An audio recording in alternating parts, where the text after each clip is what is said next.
Hermanos, una de las frases que después de este estallido social de octubre se dio en muchas partes se decía, estaban los escritos y todas esas cosas, era: nos han robado tanto que también nos robaron el miedo. Ya no tenemos miedo, decían. Y se referían básicamente a esto de la idea de militares en la calle, todo esto ya, eso, no teníamos miedo a eso. Pero en realidad creo que todos nosotros vivimos llenos de miedos. Creo que cada uno de nosotros tenemos miedos a muchas cosas. No solamente al miedo, perdón, vengo viajando, estoy muy mal. Y Serena me dejó muy mal. Todos tenemos miedos a muchas cosas, tenemos miedo a lo que nos puede ocurrir en el futuro, tenemos miedo con lo que pueda pasar. Este estallido también provocó muchos miedos hoy día hay mucha gente con miedo. Recuerdo a mi padre llamando por teléfono: Eduardo, ahí toque queda, sí, pero en Santiago, yo vivo en Serena, no tengo nada que ver. Después fue acá, pero primero era allá y estaba desesperado. Y todo el mundo asustado, y creo que todos tenemos miedos. Y cuando más mayores nos ponemos, más miedos tenemos. Hay miedo a enfrentar distintas cosas. Y cada uno de ustedes vivió miedos en el colegio. Yo tenía terror a las pruebas, usted tenía miedo a otras cosas, y seguimos con miedos. Vivimos en una sociedad que está temerosa. Pero eso no es por una cosa, una actividad social o por alguna cosa. Todos siempre vivimos con miedos. Hay miedo en nuestras vidas. De hecho, si usted piensa en la Biblia, ve el Génesis, cuando Adán y Eva pecan, Adán y Eva se esconden. Tienen vergüenza, pero también tienen miedo por lo que va a pasar. Desde el inicio, desde la entrada del pecado, desde el Génesis, nosotros vemos que lo primero que entra también es miedo. Ya hay un temor. Nosotros vamos a ver durante toda la Escritura hombres y mujeres que tuvieron miedos. Así que tenemos que tener claro que tener miedo es algo natural de nuestras vidas. No es como quien tenga miedo no es cristiano. Quien tenga miedo entonces no ama a Dios, porque tiene miedo. Todos tenemos miedos. A todos nos asustan las cosas que vienen por delante. Todas las cosas que pueden venir más adelante, obvio que te asustan. Todo te puede dar miedo. Pero el tema es a quién debemos temerle. ¿Y qué significa miedo para nosotros? Cuando usted recuerda la parábola de los talentos, el hombre dice que el que no produjo nada dice: yo tuve temor de ti, porque te conozco. Sé quién tú eres. Así que yo tuve miedo y no hice nada. Ese miedo lo paralizó. A tal punto que no hizo nada. Eso no es lo que Dios está hablando acerca del miedo. Jesús habla con sus discípulos. Él ha venido hablando acerca de los fariseos, cómo ellos malinterpretan la ley, cómo ellos abusan de poder. Así que en base a eso, Jesús les dice: mira, estos fariseos, que es un grupo importante y poderoso, usted no tiene que ver fariseos como una secta extraña que está solamente en sus sinagogas, sino como un grupo religioso que tiene poder político, tiene un poder económico, tiene un poder social. El fariseísmo no es cualquier cosa, es un grupo importante dentro de la sociedad judía. Ese contexto dice: ¿saben qué? Ustedes tienen temor a los fariseos. Y sí, los cristianos primero tenían mucho miedo. Se estaban convirtiendo del judaísmo al cristianismo. La historia dice, Josefo decía, que hablaba acerca de una secta judía. No hablaba de cristianismo como una religión, sino como una secta de los judíos, un grupo más de los judíos. Un grupo extraño de judíos, pero son judíos finalmente. Ellos no. ¿Se acuerdan cuando Pablo dice: ¿quién me separará del amor de Cristo? Todos conocemos ese texto, ¿cierto? Y es lindo porque dice: nada, ni la vida, ni la muerte. Bueno, para ellos la muerte era una realidad. Ser cristiano para ellos significaba morir. Eso significaba para ellos. Cuando dice Pablo que hay que ser fiel hasta la muerte, no está diciendo ser fiel hasta viejito. sé fiel hasta cuando eso signifique morir. Para ellos ser cristiano y morir es sinónimo. Así que ¿cómo no tener miedo? Si es decir, soy creyente, amo a Jesucristo, significaba para todo el mundo decir, ¿saben qué? Yo estoy dispuesto a morir. Yo estoy dispuesto a morir por lo que creo. Eso significa ser cristiano. Hoy día, lamentablemente, ser cristiano no significa eso. Hoy día, decimos decirlo con vergüenza, ser cristiano muchas veces significa cualquier cosa, pero no exponernos. No estamos dispuestos a sacrificios. No estamos dispuestos a sufrir por nada. De hecho, lo que queremos es no sufrir. Eso es lo que nosotros deseamos. No tener dificultades, no tener problemas. Jesús llama a sus discípulos y dice, ¿saben qué? Y mira cómo dice el versículo 4. Amigos míos. Jesús solamente en este libro va a ocupar esa palabra. Va a decirle amigos míos. Después dice que quiénes son mis discípulos, aquellos que son mis amigos. Pero aquí ellos hablan íntimamente. Amigos míos, vengan. Ustedes que son mis amigos, aquellos que son cercanos a mí, aquellos que están bajo mi cuidado, no tengan miedo de los que matan el cuerpo y después nada más pueden hacer. Es interesante porque Jesús les va a decir, no tengan miedo a los fariseos que los pueden matar. ¿Pero cómo? Se los pueden matar. Pero pueden hacer eso y nada más. Pero si eso es mucho. Nosotros podemos decirle a Jesús, pero eso es mucho. Que nos maten es mucho. Pero es solo eso. ¿Qué más pueden hacer? Aparte de matarlos. A nosotros eso nos suena hasta como raro, ¿no? Como que Jesús que está volviéndose loco. Matarnos es algo terrible. Imagínate tú si dices, ¿sabes qué? Tienes que morir. Y es todo lo que me queda por delante. O todo lo que yo quiero hacer. ¿Cómo que no hay que tener miedo a eso? Yo quiero muchas cosas hoy día. Quiero, no sé, en 2 semanas más estoy de cumpleaños. Quiero ver mi cumpleaños. Todos nosotros estamos pensando en cosas así. Y dices que no tengan miedo. No tengan miedo a los que los puedan matar. ¿A quién sí deben temer? De ahí se nos muestra de una forma maravillosa cómo debemos vivir con temor delante de Dios. Vivir delante de Dios con temor. A nosotros nos han enseñado que no hay que temerle a Dios, que hay que respetar a Dios, pero no hay que temerle. Cuando la Biblia, ¿qué dice? Que el principio de la sabiduría, ¿cuál es? ¿Respetar a Dios? Temer a Dios.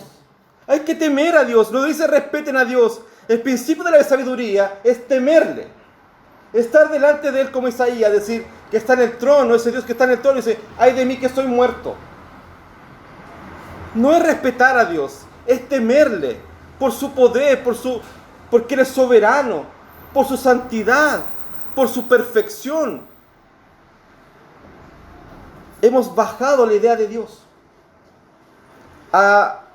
Y si usted lo piensa, ha bajado tanto que cuando usted le enseña a un niño a orar, ¿qué le dice? Es como conversar con alguien. La oración no es como conversar con alguien. La oración tiene una forma de hacerlo. Y eso es un hombre o una mujer que se posa delante de Dios y reconoce la soberanía del Padre.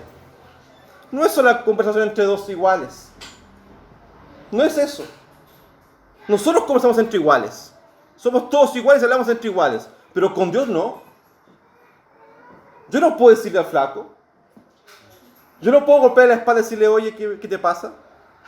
Es Dios. Tengo que estar frente a Él, arrodillado, postrado, humillado delante de Él, porque Él es Dios. Así que debo temerle. Pero no es terror. Hemos confundido temer con un terror a Dios. Temerle significa reconocer todo su poder, toda su soberanía, toda su santidad y que Él es el único. No hay otro. No hay nadie cerca de Él. Solo el único Dios. Así que con ese temor reverencial tenemos que ir delante de Él. Y vea lo que dice el versículo 5. Jesús les dice, pero os enseñaré a quién debéis temer. Temed a aquel que después de haber quitado la vida, tiene poder de echar en el infierno. Sí, os digo, a este temed. Interesante porque lo que Jesús va diciendo a los discípulos, tengan miedo a aquel que es el Dios poderoso. No a aquel que los puede matar. Y punto. Hasta ahí llega. Pero Dios es tan poderoso que puede decir, tú vas al infierno, tú vas al cielo.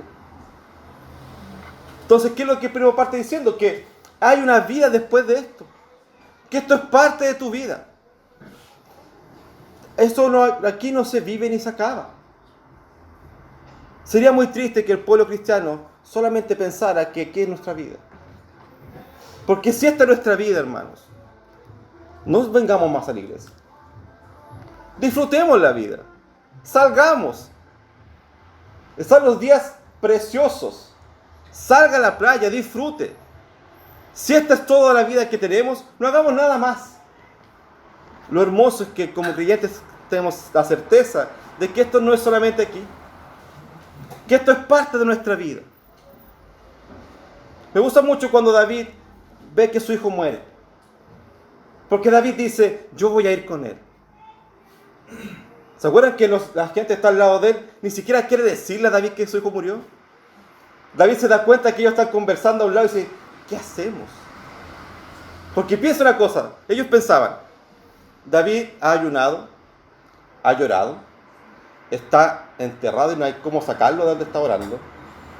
Si le decimos que su hijo se murió, David se va a matar. Esa es la lógica de ellos. David se levanta, los ve que está diciendo eso y dice, ¿mi hijo murió? Sí, su hijo murió. Ok, fue, se bañó, traigan comida, traigan ropa, voy a cenar. ¿Qué dice lo que está loco? Está loco, ¿qué está haciendo? ¿Por qué va a comer? ¿Por qué va a hacer estas cosas si su hijo murió? Y ahí David dice maravillosamente, yo sé que yo voy a ir donde él. Yo voy a estar con él. Porque aquí no se acaba. Porque la vida eterna es una seguridad para nosotros. Debemos creer en la eternidad de nuestras vidas. Viviremos siempre con él. Así que la muerte, que es dolorosa, que es triste, para lo cual nosotros no estamos preparados. Recuerden cuando se acercan las hermanas a Jesús y dicen, si tú estuvieras aquí, mi hermano no hubiera muerto. Y lo retan. ¿Pero por qué lo retan? Porque el hombre murió y se acabó la seguridad de la casa. Había dolor en ellos. Y Jesús resucita a ese hombre. No estamos acostumbrados para la muerte. Pero el Señor nos dice que la muerte es algo que nosotros con lo que tenemos que vivir en paz. Porque es solo un paso. Estaremos con Él. ¿Cómo es el cielo ahora? No tengo ni idea, ni quiero saberlo. ¿Cómo será la eternidad con el Señor? No tengo idea. Esa idea de que estaban puros ángeles y todo el día cantando, yo creo que no es así. Yo sí creo que no es así. Pero no sé cómo va a ser. Porque no puedo imaginarme ni un minuto de mi vida sin pecado. No puedo imaginarme ni un minuto de mi vida sin ni una cosa de pecado en mi corazón, porque siempre está. Así que no sé cómo va a ser. Lo que sí tengo claro es que no habrá más pecado. Y será perfecta mi comunión con el Padre. Debo temer a Dios porque Él es el dueño de todo cuanto existe. Él es soberano. Tu vida y mi vida está tranquila en las manos de Él, no en las tuyas. Si tu vida está segura en tus manos, en tu profesión, en tu estándar, en tu conocimiento, lo que tú quieras, si tu vida está segura en eso, tu vida se va a acabar en cualquier momento y no hay ninguna seguridad en ello. Donde solamente podemos estar seguros es en la roca. El salmo que más me gusta es el 40, cuando dice, pacientemente esperé a Jehová y se inclinó a mí. Y oyó mi clamor y se me sacó del pozo cenagoso y puso mis piedras sobre la roca. La roca es Jesucristo. Yo solo puedo estar seguro en Jesucristo. Yo no estoy seguro en nada más. Todo lo demás se puede ir con un chasquido de Dios. Dios puede hacer así y se acaba todo. Y si Dios hace así y se acaba todo, Dios sigue siendo justo, bueno, misericordioso y soberano, porque es su voluntad. No temamos a los hombres que nos puedan hacer daño. Vivamos con temor delante de Dios, el todo soberano, el todopoderoso. Frente a Él vivamos con el temor reverencial. Ve el versículo 6.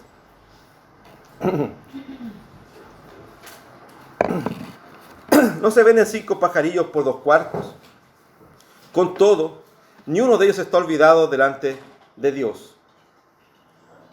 Cuando estudiaba este texto, una de las cosas difíciles era comprender eso, porque ellos la mayoría de los comentaristas hacen el análisis de cuánta plata es 2/4, cómo es de los pajarillos. Pero para hacerlo bien simple, nadie compra algo de poco valor por algo muy caro. Quiere decir, nadie va a comprar unas palomas por un precio de un pavo. Eso no se hace. Nadie hace eso. Lo interesante de esto es que Jesús dice, ni las palomas están olvidadas delante de Dios.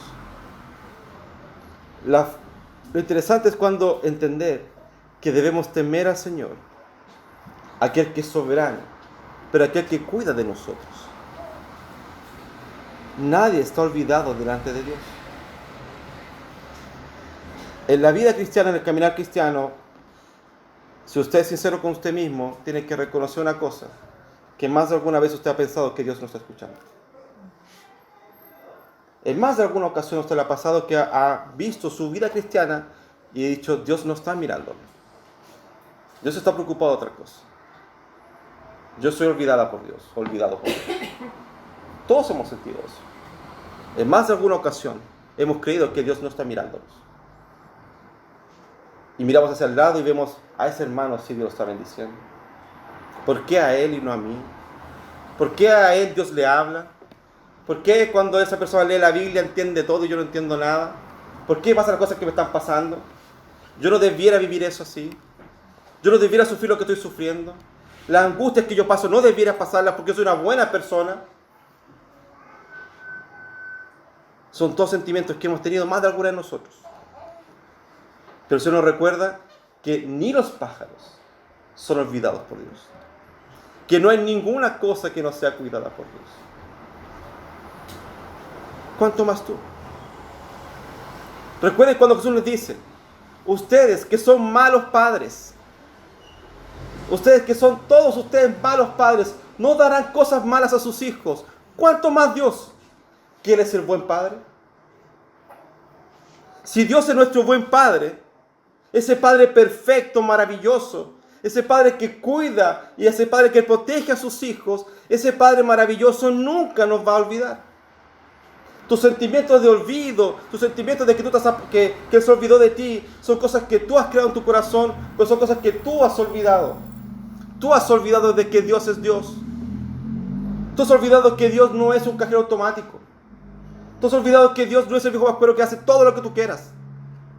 Dios es soberano y Él hace su voluntad, a veces con sufrimientos, a veces con dolor, pero Dios sigue obrando en tu corazón. Con su palabra, aquel que comenzó la buena obra, Él será fiel en completarla. A veces queremos ver la obra completa de inmediato, pero no. Dios tiene un plan maravilloso para eso.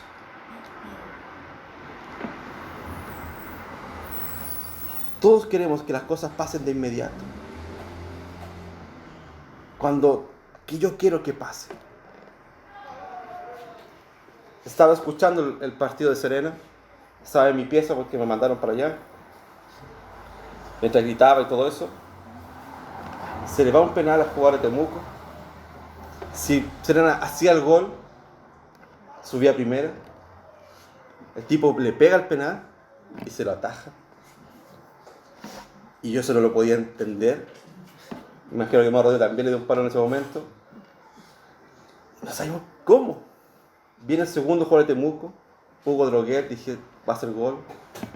Pero me acordé que se le fue un gol contra Colo-Colo, así que se le va a ir. Se le va el penal. Ahora viene de nuevo Serena. Estamos a un penal sobre la primera y lo hace. Y yo decía, pero ¿para qué hacen sufrir? ¿Por qué no al tiro ganan? ¿Por qué tenemos que sufrir todo este rato? 90 minutos, penales, y se le va un penal más encima. Hay veces que nosotros queremos las cosas de inmediato, porque creemos que así es mejor. Pero ahí tenemos que recordar que mucho de ese sufrimiento en tu vida, ese dolor que tú estás pasando, o que has pasado en tu vida, ese dolor tiene un propósito, que es que tú dependas más del Señor.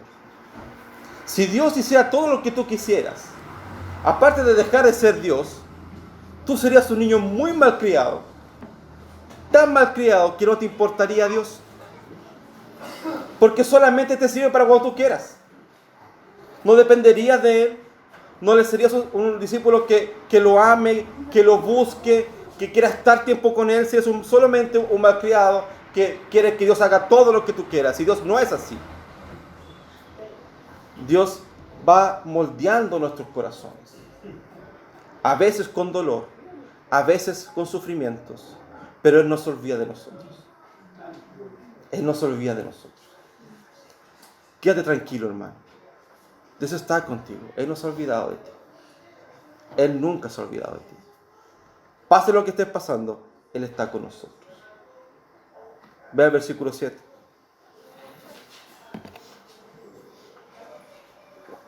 Pues aún los cabellos de vuestra cabeza están todos contados. No temáis, pues más valéis vosotros que muchos pajarillos.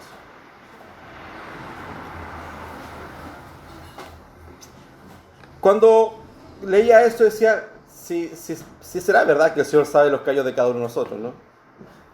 De mí sabe poco, pero ¿cómo alguien va a saber eso? Había una propaganda de crecimiento del pelo para la mujer que decía que en un par de semanas tú tienes como 7.000 cabellos más o algo así. Yo, ¿cómo contaron los 7.000 cabellos? ¿Cómo alguien supo que tiene 7.000 cabellos más? No hay forma de saber eso. Pero Dios sí sabe eso. Dios sabe cuántos granos de arena hay en el mar. Él sabe eso. Y no porque lo leyó en un libro, porque Él lo hizo. Debemos temer a aquel que es poderoso, pero a aquel que también cuida de ti y a aquel que te sostiene. Uno de los principios de la Iglesia Reformada es que debe ser la perseverancia de los santos. Quiere decir que todos nosotros, santos hombres y mujeres, santos por Dios, debemos perseverar en el camino cristiano. Y para perseverar no es algo que tú puedas hacer, sino que algo que Dios está haciendo. La perseverancia no depende de nosotros. Si fuera por nosotros, nadie perseveraría. Somos personas que queremos instantáneos. Yo sé si usted consume YouTube, pero a mí me gusta ver cosas en YouTube. Pero una cosa que me carga de YouTube nuevo es que cada cierto tiempo das una propaganda. De 3 segundos. Es verdad que no sirve, que uno puede esperar 3 segundos.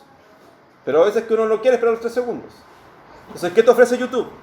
Un plan que tú pagues y no hay más publicidad. Y a veces dan ganas de pagar y decir, para olvidarme 3 segundos. Pero son 3 segundos, de verdad no son más. Son 3 segundos, tú puedes omitir la propaganda. Pero eso es complicado. Nosotros, entonces, ¿qué hacemos? Yo dejo de ver el video. Ya no veo más. Ya me complicó 2 segundos, ya no, se complicó, no veo más. Somos así. Ante la primera dificultad que nos pueda pasar, ¿qué hacemos? Ya no más. Y el más cristiano dice, no es del Señor. Ese es el más cristiano, dice, no, eso no es del Señor. Como que si hubiera una dificultad, Dios no tiene control de eso, así que no, eso no es del Señor. No estamos acostumbrados a perseverar. Los mismos discípulos, recuerden que Jesús muere, ¿cierto? Jesús muere un día viernes. ¿Qué hacen los discípulos el día sábado? Vuelven a trabajar. Domingo están trabajando. Algunos casi como recordando con añoranza lo que pasó con Jesús, ¿no?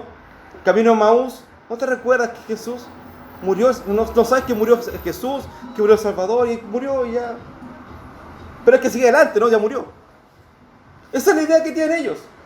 ¿Qué hacemos ahora? Sigamos adelante, ya murió. Debemos seguir perseverando en todo lo que Dios nos ha llamado.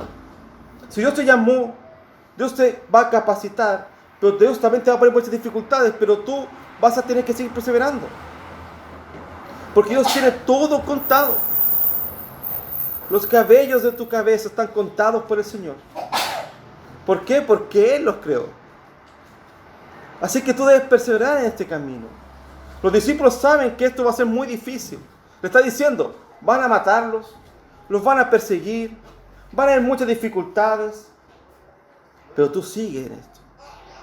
Hay un Policarpo que es un discípulo del apóstol Juan, Él conoció a algunos discípulos, específicamente conoció a Juan. Él se convierte también en pastor más adelante. Y Policarpo es tan conocido después porque es conocido por el sufrimiento de Policarpo. Él vivió martirios terribles. Pero él jamás dejó de predicar. Jamás dejó de predicar.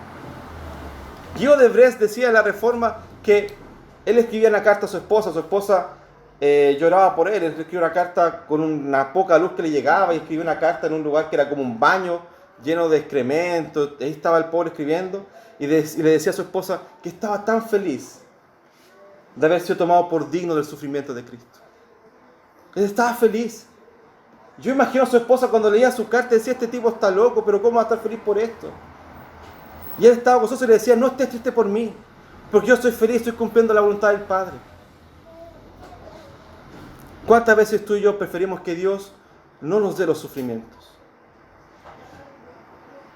Hay una película que a mí no me gusta mucho, pero se llama Click, de Adam Sandler, que él tiene un control remoto y cuando hay un sufrimiento, él lo adelanta. Así que el se despierta y toda su vida pasó en un segundo, porque su vida está marcada por sufrimientos. Y cuando venía un problema, saltaba la vida. Se resfriaba, saltaba el resfriado. Todo lo saltaba. Se dio cuenta que toda su vida él se la perdió porque él no quería vivir ningún sufrimiento.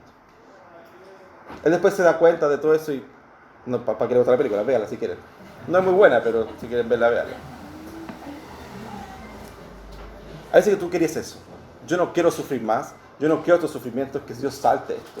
Dios está haciendo una obra en eso. No te preocupes. Dios está contigo. Tú persevera. Y para perseverar es solo una cosa que hacer. Arrodíllate delante de Dios y pide su dirección. Nada más. Perseverar no significa hacer y hacer cosas. Perseverar significa depender del Padre. Todo lo que tú estás viviendo hoy día, las dificultades que tú puedes estar viviendo, las alegrías incluso que tú estás viviendo, reconócelas como una sola cosa, como un regalo de Dios. Ya sea lo bueno o lo malo, reconócelas como un regalo de Dios. No temas. No tengas miedo, hermano. Vive con alegría el cristianismo. ¿Se pone a ser difícil? Sí. Sí. ¿Cuál es el problema? Cuando la iglesia dice, Señor, danos un avivamiento, ¿qué significa eso? Señor, danos persecución, danos más dificultades, no importa. Debemos seguir adelante porque Dios es Dios. Dios es digno de todo eso. Quédate tranquilo, hermano. Vive con alegría, vive con gozo, sin temor delante del Señor. Oremos.